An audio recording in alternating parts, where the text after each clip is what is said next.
ఆంధ్రప్రదేశ్ రాష్ట్ర ప్రభుత్వ ఉద్యోగులు మరియు పెన్షనర్లందరికీ ఎంతో ఆనందాన్నిచ్చే ఒక అద్భుతమైన మరియు చారిత్రాత్మక శుభవార్తను మీ అందరికీ సగర్వంగా తెలియజేస్తున్నామండి. సాధారణంగా ప్రభుత్వం కొత్త వేతన సవరణ అమలు చేసే ముందు మధ్యంతర భృతి ఇస్తూ ఉంటుంది. కానీ ఈసారి ఏకంగా ఐఆర్‌తో సంబంధం లేకుండా నేరుగా భారీ షిప్‌మెంట్ ప్రకటించబోతుంది అనే చర్చలు జరుగుతున్నాయి.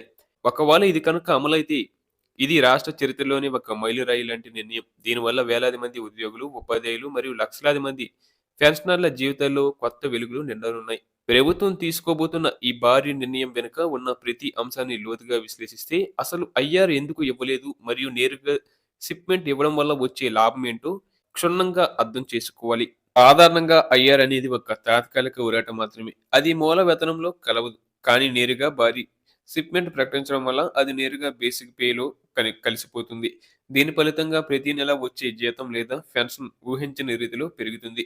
ఈ నిర్ణయం వల్ల ఉద్యోగులకు కేవలం నెలకు వచ్చే ఆదాయమే కాకుండా భవిష్యత్తులో వచ్చే రిటైర్మెంట్ బెనిఫిట్స్ కూడా భారీగా పెరిగే అవకాశం ఉంది. ఇది ఉద్యోగుల ఆర్థిక భవిష్యత్తుకు పెద్ద భరోసా ఇస్తుంది. ముఖ్యంగా పెన్షనర్ల విషయానికి వస్తే వయస్సు మళ్లిన ఈ కాలంలో పెరిగిన నిత్యావసర ధరలు మరియు ఆరోగ్య ఖర్చులను దృష్టిలో ఉంచుకొని ప్రభుత్వం ఈ నిర్ణయం తీసుకోవడం అభినందనీయం.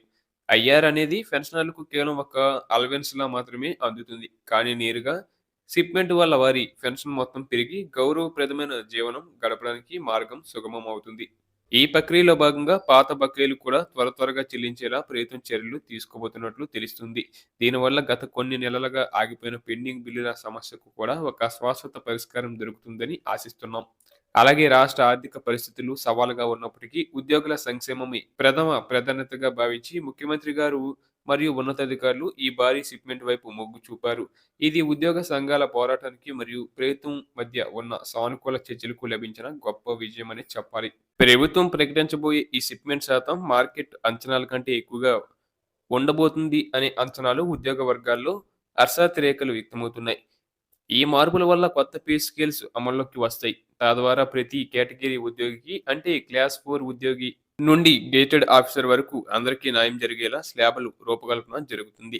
ఇకపై ఎటువంటి జాప్యం లేకుండా ఈ కొత్త వేతన సవరణను అమలు చేయడానికి ట్రెజరీ శాఖ మరియు ఆర్థిక శాఖ యుద్ధ ప్రతిపాదికన సాఫ్ట్వేర్ అప్డేట్ చేస్తున్నట్లు సమాచారం. త్వరలోనే ఈ పెరిగిన జీతాలు మరియు పెన్షన్లు నేరుగా మీ బ్యాంక్ ఖాతాలోకి జమ అవుతాయి. అప్పుడు ఆ సంతోషం రెట్టింపు అవుతుంది.